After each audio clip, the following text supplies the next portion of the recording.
Една година трае 365 дена. Годината со 366 дена се јавува на секои 4 години, потикнувајќи ги жените да ги запросат мажите и прави родендените да бидат многу збунувачки за одреден број луѓе. Поентата на престапната година е да помогне во прилагодувањето на грегоријанскиот календар со соларниот календар и да осигура дека навреме ќе ги прославуваме соларните настани, како што се пролетната или есенска рамноденица секоја година.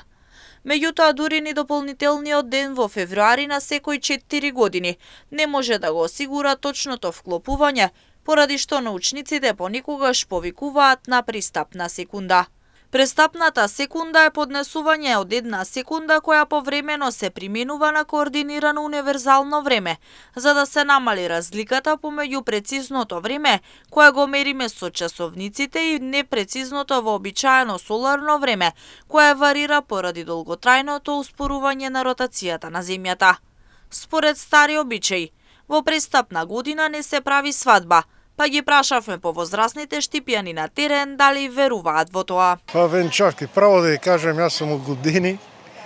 Кој се жени, кој се мажи, овој штипјани мажи, не знам право да ви кажем.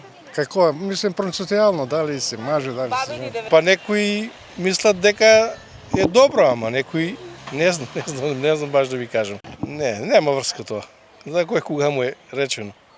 29 е убав ден, зашо? Ја мислам суеверие. Не. Секој како размислува, така нека прави. Како му е добро. Моите се женети. Инаку, доколку последните две цифри од годината се делат со 4, например 2016, 2020, 2024, тогаш годината е пристапна.